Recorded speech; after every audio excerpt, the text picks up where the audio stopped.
la FADEC a une existence maintenant 7-8 ans. C'est l'Association pour la formation à distance de l'enseignement catholique. Et en fait, la plupart du temps, ce qu'on fait, c'est qu'on aide à la formation des futurs professeurs. Alors, donc cette FADEC, normalement, ce qu'on fait, c'est qu'on intervient beaucoup dans la formation des futurs professeurs.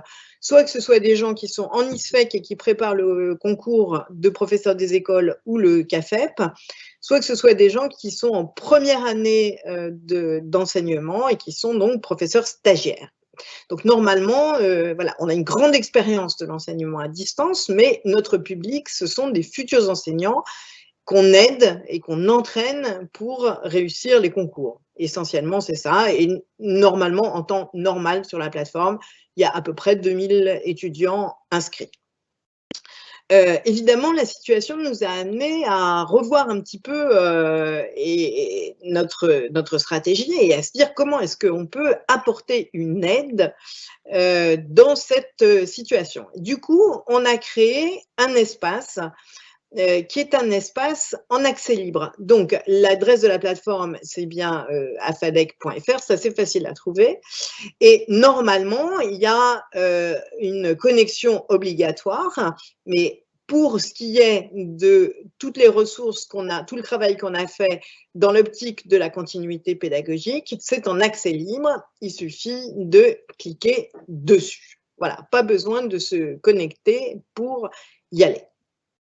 Alors, la destination, la cible principale, ce sont les enseignants, parce que, comme a dit Frédéric, évidemment, les enseignants n'ont pas beaucoup l'habitude, sauf une mince partie d'entre eux, de l'enseignement à distance. Et donc, on a voulu aider les enseignants à s'organiser pour enseigner à distance. Mais on est resté très modeste, c'est-à-dire qu'on n'est pas le CNED de l'enseignement catholique, hein. On est beaucoup plus modeste, mais aussi beaucoup plus terre à terre d'une certaine manière que le CNED. Alors, si on clique là-dessus, hein, sur cet espace, qu'est-ce qu'on voit? Eh bien, on voit un espace, on rentre dans un espace qui est organisé en 4 parties. Ces parties sont garder le lien avec les élèves, utiliser, créer des ressources pour l'enseignement à distance, animer des classes virtuelles à distance et des questions-réponses liées à la continuité pédagogique. Donc, ce que je vous propose, c'est un petit tour, en fait, pour vous expliquer ce qu'on y trouve et quelle est la philosophie qui nous guide pour mettre des choses au fur et à mesure, parce que c'est un espace qui s'enrichit. On l'a créé, en fait, juste après l'annonce par le président de la République de la fermeture des écoles, et il s'enrichit tous les jours. Il y a des choses nouvelles. Alors, si on clique sur la première partie qui est garder le lien avec les élèves, on va voir qu'on a une structure qui est assez récurrente. D'un côté, il y a la FADEC qui donne des conseils, donc ça s'appelle les conseils de la FADEC. Quelle légitimité on a à donner des conseils? Eh bien, on a une expérience et puis on a pas mal de retours en fait d'expérience qui nous arrivent au fur et à mesure. Donc, on tricote les deux. Et en dehors de la rubrique les conseils avec les conseils de la FADEC, on a toujours quelque chose qui sont des liens vers des outils, des liens concrets vers des outils. Alors, on va regarder un conseil de la FADEC pour voir à peu près à quoi ça ressemble. Donc, comme je vous l'ai dit, c'est un mélange de recueil de bonnes pratiques, d'expérience et aussi de bon sens. Voilà quelques exemples de conseils. Il faut être pragmatique et réaliste, qu'on ne va pas se transformer en quelques jours en spécialiste du e-learning, qu'il faut utiliser des outils simples, qu'il faut éviter le tout écran, qu'il faut penser à la fracture numérique, qu'il faut s'inscrire dans un emploi du temps normal et qu'il faut préférer le peu régulièrement avec le gros paquet d'informations, parce qu'on a vu des enseignants qui donnaient beaucoup de choses à faire en début de semaine et après plus du tout de lien avec les élèves, et on a bien vu que ce n'était pas ça qu'il fallait faire. Et que si on se lançait dans les classes virtuelles, eh bien, il fallait s'entraîner parce que ça ne s'improvise pas tout à fait. C'est un peu comme un webinaire, nous aussi on s'est entraîné. Voilà, donc c'est des conseils de ce type-là. Encore une fois, quelquefois de bon sens. J'ai J'avais été très frappée d'avoir un chef d'établissement juste au moment où l'Oise, le Haut-Rhin et le Morbihan commençaient à faire l'expérience du confinement, qui m'a expliqué que voilà, les professeurs, par exemple, souvent n'avaient pas l'habitude d'envoyer des mails et que donc ils mettaient les adresses mail des familles les unes derrière les autres sans penser à avoir recours à l'espace caché, en fait. Et donc, tout le monde, toutes les familles voyaient les adresses de tout le monde et que très rapidement, en quelques heures, ça s'était transformé en chaos avec les familles qui n'étaient pas d'accord pour qu'on transmette leur adresse, avec ceux qui faisaient répondre à tout et qui, du coup, saturaient le mail de tout le monde. C'est des choses toutes bêtes, mais c'est vrai que on est un peu inégal dans l'expérience qu'on a et quelquefois, ça vaut le coup que ce soit rappelé. Donc, les conseils de la FADEC, c'est des recueils de bonnes pratiques, ça repose sur notre expérience d'une huitaine d'années d'enseignement à distance et quelquefois c'est tout bêtement du bon sens. Donc, en dehors des conseils, il y a des liens concrets avec les outils. Alors, qu'est-ce que j'appelle un lien concret avec les outils? C'est que quand on conseille un outil, on l'a testé nous-mêmes. Donc, les outils qui sont présentés, ils sont gratuits. Donc là, c'est dans la partie faire des liens avec. Donc les outils sont gratuits, au moins pour la période, parce que quelquefois, il y a des outils payants, mais qui ont été rendus gratuits pour la période de confinement, qui respectent le RGPD, c'est-à-dire qu'ils ne vont pas récupérer les adresses des gens qui se sont inscrits pour utiliser ces outils pour les revendre ensuite, qui ne sont pas trop compliqués à utiliser, et on les a testés, mais c'est vrai que notre test à nous, bon, et on a peut-être une habitude un peu plus grande que les autres, donc quelquefois vous les trouverez peut-être quand même un peu compliqués, et si possible, on les accompagne d'un tutoriel qu'on fait nous-mêmes ou qu'on prend sur le net et on teste à ce moment-là le tutoriel. Et d'une manière générale, je vois que les outils que nous avons proposés sont plus variés que ceux donnés par l'Éducation nationale, qui grosso modo envoie vers ses propres outils, mais quelquefois, parce que c'est l'expérience qu'on a eue la semaine dernière, c'est totalement saturé, donc on a besoin d'avoir autre chose comme outil, un recours différent. Donc ça, c'est pour les outils pour créer le lien. La deuxième partie, c'est sur comment utiliser des ressources, voire même comment proposer des ressources, c'est-à-dire faire créer soi-même les ressources. Donc les ressources qu'on a présentées, la même chose, elles sont gratuites, au moins pour la période, et là il y a eu vraiment une sorte de grand élan qui font que des opérateurs qui normalement présentent des choses payantes les ont rendues gratuites.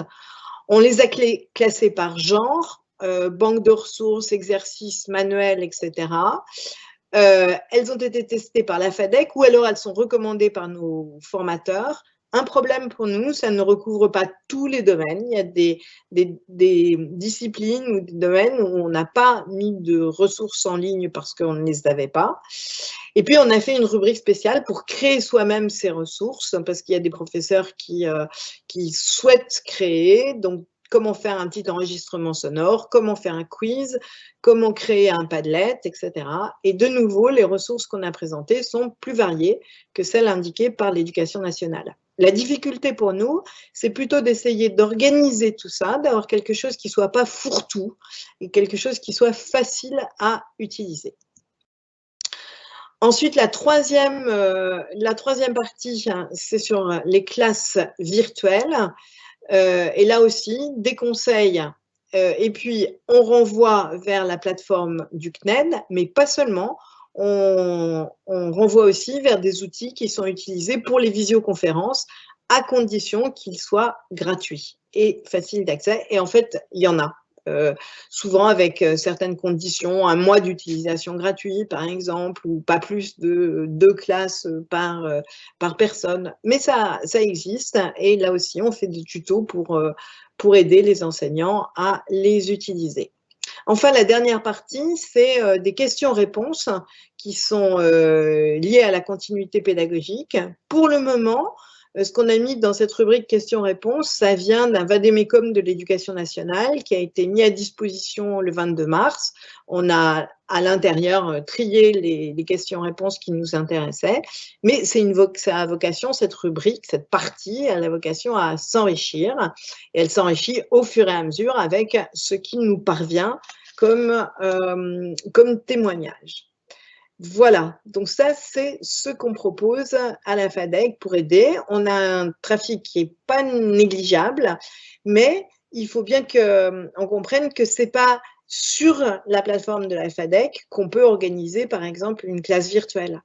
Mais on peut trouver des conseils et des outils pour le faire. Voilà.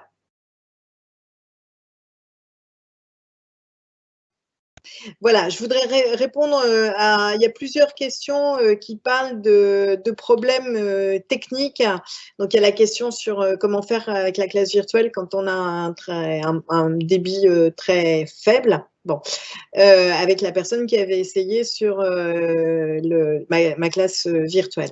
Donc, il y a d'autres outils. L'outil Zoom, par exemple, il est un peu moins gourmand et surtout, il faut, lorsqu'on fait une classe virtuelle, il faut apprendre à la faire avec des économies de moyens, c'est-à-dire c'est pas possible d'imaginer, quand on est dans une zone où la connexion n'est pas bonne, d'imaginer qu'il y ait 30 personnes qui se connectent avec des retours vidéo, etc. Ça, c'est pas possible. Donc, on ne met qu'une personne en vidéo et puis on demande aux gens de couper leur micro. Et en fait, c'est un peu ce que disait Frédéric tout à l'heure, on scénarise sa classe virtuelle en fonction justement de ça, c'est-à-dire du faible débit. Si vraiment ce n'est pas possible du tout, et ça arrive dans des endroits où ce n'est pas possible, ben on ruse, on fait autrement. Donc, si l'idée, c'est que les élèves voient l'enseignant pour mieux incarner, eh ben on peut faire avec son petit ordinateur une petite capsule vidéo, ou alors on peut faire même une petite capsule de voix et l'envoyer. Voilà. Donc, ce n'est pas une classe virtuelle, c'est encore autre chose. Mais il faut vraiment ruser et faire preuve d'imagination, parce que c'est vrai qu'il y a des endroits où ça ne marche pas tout à fait bien. Sinon, je voudrais répondre à ceux qui demandent si on a des choses pour la toute petite enfance. C'est-à-dire pour la maternelle. Non, malheureusement, nous n'avons pas. Nous avons un coin qui s'appelle Pour les plus petits, mais qui parle d'enfants qui sont depuis, disons, le CP, c'est-à-dire en acquisition de lecture. Mais en revanche, je suis preneuse de toutes bonnes idées ou bons liens vers des gens qui auraient des bonnes idées pour les tout petits, sachant qu'évidemment, là, l'implication d'adultes ou de parents doit être forte.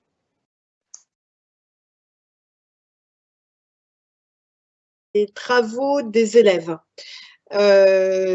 Donc, sur la plateforme de la FADEC, vous trouvez des petites indications pour comment faire si c'est quelque chose que vous avez demandé à vos élèves et qui vous arrive par mail en PDF ou en photo, parce que PDF, ça va bien pour lorsque ce sont de devoirs écrits, mais souvent, si c'est des maths, par exemple, les élèves ne maîtrisent pas du tout les logiciels qui servent à écrire des mathématiques, ou quand il y a des petits dessins à faire ou des croquis, etc. Donc, ils prennent en photo.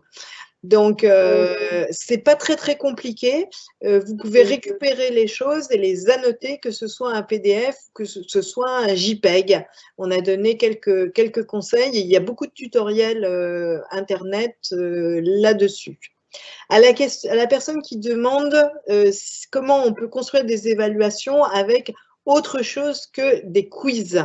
Ça, c'est une vraie difficulté parce que en accès libre, facile à utiliser pour un prof, le quiz, ça existe effectivement, mais c'est un peu réducteur. Et sinon, on passe tout de suite à la question totalement rédigée.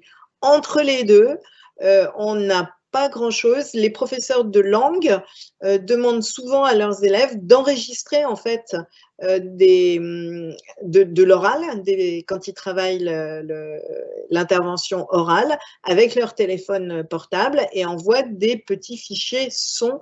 Ça se fait aussi relativement facilement. Voilà.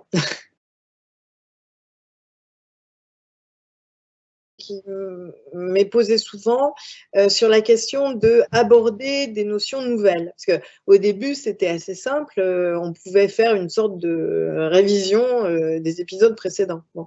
Mais si ça dure longtemps, est-ce qu'on peut aborder des notions nouvelles? La question nous dit, ça fait peur de confier la construction de concepts aux familles très diverses. Alors là, s'il n'y a pas de problème technique majeur, hein, la grande idée, c'est de travailler en classe inversée. C'est-à-dire que, imaginons que vous vouliez aborder une nouvelle notion. Donc, les élèves sont incités à lire des choses ou à voir des choses si c'est des vidéos ou suivant les disciplines que vous enseignez, à voir des choses. Dans un premier temps, ils font ce travail de première découverte en autonomie. Et puis ensuite, en petits groupes en classe virtuelle ou en totalité de classe, mais je dirais plutôt en petits groupes en classe virtuelle, il vaut mieux faire des 1/4 d'heure à 10 que des 1 heure à 30, hein, ça marche beaucoup mieux. À ce moment-là, vous reprenez ce qu'ont découvert les élèves et vous commentez, vous répondez aux questions, etc. Bon, c'est un moyen de pouvoir avancer dans sa progression pédagogique et de ne pas être simplement sur la révision. Donc, c'est vraiment le concept de classe inversée qui normalement marche avec à la maison et puis après en classe. Et là, ça va être à la maison et en visioconférence en fait.